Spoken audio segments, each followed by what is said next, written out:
Praise the Lord सभी भाई बहनों को हम परमेश्वर की जीवित हजूरी में आप सबका स्वागत करते हैं। और जिस तरह आपने थंबनेल में देखा कि किस तरह से आप सकरे रास्ते में और चौरस रास्ते में आप चल सकते हैं, तो सकरा रास्ता वह है जो कि आपको परमेश्वर तक पहुंचाता है। तो उसमें आप कैसे चल सकते हैं, किस तरह आप संसार की चीज़ों को, अभिलाषाओं को और जितने भी गंदे चीज़ें हैं ये सब आप कैसे छोड़ सकते हैं। बहुत कोई छोड़ना चाहता है, कोई ऐसा मनुष्य नहीं होगा, कोई ऐसा व्यक्ति नहीं होगा कि वो चाहे कि कोई नर्क में जाए। हर कोई चाहता है कि परमेश्वर के राज में प्रवेश करे, चाहे वो अच्छा कार्य कर रहा हो, कर्म कर रहे हो या फिर बुरे कर्म कर रहे हो। फिर भी उसका अभिलाषा जो है, मन की इच्छा जो है वो यही होता है कि हम परमेश्वर के राज में स्वर्ग को प्रवेश करेंगे, स्वर्ग को जाएंगे, स्वर्ग राज में हम आनंद से रहेंगे। क्योंकि सबको पता है कि स्वर्ग राज का सुख और नर्क के अनंत आग का भय। फिर भी लोग सुधरना चाहते हैं, लोग सुधर नहीं पा रहे हैं। फिरना मन को फिराना चाहते हैं, वो फिर नहीं पा रहे हैं। वजह क्या है? वजह उसके पड़ोसी हैं, उसके दोस्त हैं, जो भी उसके मित्र हैं, वो उसे सुधरने नहीं देते। जब तक आप गंदगी में रहेंगे तो आप साफ नहीं हो सकते। आपको गंदगी से बाहर निकलना पड़ेगा, कीचड़ से बाहर निकलना पड़ेगा। जब तक गंदे लोगों का साथ रहोगे, गंदे लोगों के साथ रहोगे, तो आपके अंदर अच्छा स्वभाव उत्पन्न तो होगा, पर वे लोग उसको दबा देंगे, उसको कोई लोग बढ़ने नहीं देंगे। और जैसे आप कहीं भी जाएंगे, आप वचन को पढ़ के जाएंगे या वचन को सुन के जाएंगे, पर वे लोग आपको उस वचन के अनुसार चलने नहीं देंगे। वे आपको मन फिराने के अवसर नहीं देंगे। वो हमेशा आपको बुरे कामों और बुरे कामों, बुरी चीज़ों को दिखाएंगे, गंदी बातें बोलेंगे और गंदे गंदे काम करने के लिए आपको उकसाएंगे। और आप अपने मन को ज़्यादा देर तक स्थिर नहीं रख पाएंगे। और अंत में आप वो जो आपके दुष्ट लोग हैं, जो शैतानी लोग हैं, तो आपके अपने जैसा बना देंगे। और फिर आप उसी के जाल में फंसते रहेंगे। वचन भी सुनेंगे और बुरे काम भी करेंगे, फिर वचन सुनेंगे, फिर गंदे काम करेंगे। तो ऐसा ही आपका चलता रहेगा। तो ये चीज़ समझें कि सांसारिक चीज़ें ना करें। और जैसे कि आपके हाथ में ये मोबाइल है, आप मोबाइल में दासों को देख सकते हैं, अपने भविष्यवक्ताओं को देखते हैं, पास्टर्स को भी देखते हैं, और इसी मोबाइल में गंदी चीज़ें भी आप देखते हैं। क्योंकि जहाँ अच्छाई है तो अच्छाई के साथ आपके पीछे पीछे बुराई भी है। तो आपको छांट के देखना है। आपको सिर्फ जितना ज़रूरत है आप उतने ही मोबाइल यूज करें और फिर वहाँ से बाहर आ जाएं। ऐसा नहीं है कि आप मोबाइल में देख रहे हैं, स्क्रॉल कर रहे हैं, फिर गंदी चीज़ें आ रही है वो भी देख रहे हैं। तो उन लोगों को ना देखें। अगर चैनल में सब्सक्राइब करके रखे हुए हैं वैसे लोगों को, और फेसबुक में फॉलो करके रखे हुए हैं, तो उन लोगों को अनफॉलो कर दें, अनसब्सक्राइब कर दें। और आपके फ्रेंड हैं तो उन लोगों को ब्लॉक कर दें। कि जो अपने गलत तरीके से फ़ोटो को, पोस्ट को क्रिएट करते हैं, उन लोगों को अपने मोबाइल से ब्लॉक कर दें, हटा दें, ताकि वो दोबारा आपके सामने, आपके नज़र में ना आए और आप उसके लिए ना सोचें। क्योंकि सबसे बड़ा चीज़ है देखना। अब अधिकतर लोग आँख से ही पाप को करते हैं। शरीर का दिया आँख ही है। क्योंकि आपका आँख नॉर्मल रहेगा, आपका आँख निर्मल रहेगा, तो पूरा शरीर आपका निर्मल रहेगा। पर अगर आपका आँख ही अंधियारा है तो सोचिए कि पूरा शरीर में कितना अंधेरा होगा। तो ये चीज़ आप जान लें कि अपने आप कुछ नहीं होता। ना कोई भला बन के आता है और ना कोई बुरा बन के आता है। आपको यहीं पे भला भी बनना है।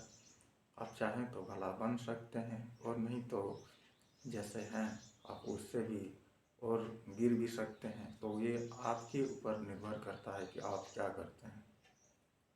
जैसे कि अच्छे चीज़ें लोग देखना पसंद नहीं करते हैं, चैनल को भी सब्सक्राइब करके अच्छे चीज़ों को लोग नहीं रखते, पर बुरा चीज़ों के लिए वो हमेशा 4 कदम आगे रहते हैं, खुद से भी आगे रहते हैं।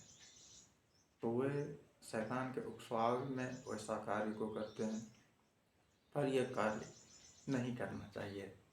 तो चलिए हम लोग एक वचन को देखते हैं, मत्ती का 7 अध्याय का 13 वचन, कि सफेद फाटक से प्रवेश करो, चौड़ा है वह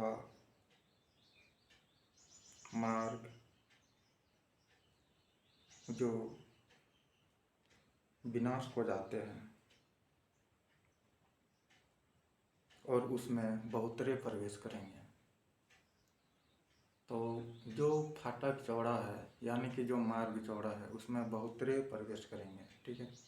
तो इसके लिए जैसे पूरे संसार में आप देख रहे हैं, तो उसमें बहुत से ऐसे चीज़ें हैं, सिर्फ व्यभिचार ही नहीं है, उसमें शराब है, नशे हैं, जुआ है, चोरी है, झूठ बोलना है, हिंसा करना है, मर्डर करना है, कि बहुत से बातें। ऐसा नहीं है कि एक ही है तो एक ही में दृष्टि डाल के रखें, ऐसा नहीं है। हाँ, पर एक चीज़ है कि आप दुष्ट लोगों का संगति छोड़ देंगे तो आपका जीवन बदल जाएगा। तो ये चीज़ ख्याल रखना है और इसके अनुसार आपको चलना है। तो सबसे बड़ी चीज़ है कि आपका संगति कैसा है। जैसे आपका संगति अगर अच्छे लोगों के साथ नहीं है, स्पिरिचुअल लोगों के साथ नहीं है, भविष्यवक्ताओं के, पास्टरों के साथ नहीं है, तो निश्चय अंधेरे में वो लोग रहते हैं। तो इसलिए आपको हमेशा आत्मिक लोगों के साथ संगति करना है, उन लोगों को सुनना है, उन लोगों को फॉलो करना है, उन लोगों के साथ चलना है, उन लोगों को लाइफ स्टाइल को आपको फॉलो करना है कि वो कैसे जीते हैं और कैसे रहते हैं। तो आई होप कि आपका भी लाइफ उसी अनुसार आप जीना पसंद करेंगे, क्योंकि अधिकतर लोग जो चीज़ देखते हैं वही चीज़ सोचते हैं, और जो चीज़ सोचते हैं वही चीज़ करते हैं। तो आप पॉजिटिव देखेंगे, पॉजिटिव रहेंगे, पॉजिटिव सोचेंगे, तो पॉजिटिव कार्य को करेंगे। अगर आप नेगेटिव लोगों के साथ रहते हैं तो नेगेटिव कार्य ही होगा। मन सुधारता नहीं है, सुधारना पड़ता है। वक्त बदलता नहीं है, वक्त को बदलना पड़ता है।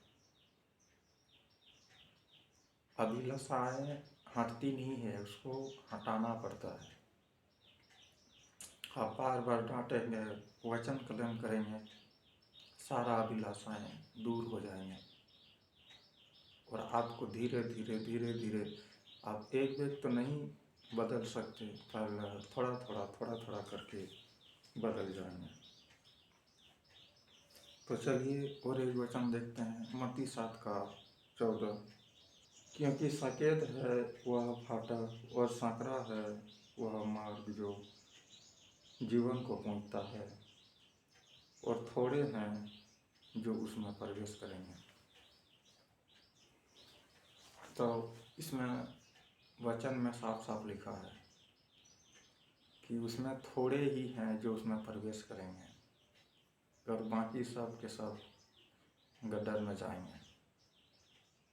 तो क्या उन थोड़े में आप अपना नाम देखना चाहते हैं? उन थोड़े से लोगों में आप शामिल होना चाहते हैं? यदि हाँ, तो आज से ही अपने जीवन को परिवर्तन कीजिए। जितने भी गंदे लोग हैं अपने जीवन से उन लोगों को डिस्कनेक्ट कीजिए, आउट कीजिए, और सच्चे परमेश्वर को महिमा दीजिए, और वचन में बने रहिए, और वचनों के द्वारा, वचनों से ही आप चलें। तो एक बाइबल तो होना ही चाहिए घर में, और वचन भी सुने, बाइबल भी पढ़ें। और किसी का प्रार्थना रिक्वेस्ट है तो कमेंट कर दें, और लिंक दिया हुआ है आपका, जाकर के व्हाट्सएप चैनल में आप मैसेज कर सकते हैं, हम आपके लिए दुआ करेंगे। और परमेश्वर उसका उत्तर देगा। जय मसीह।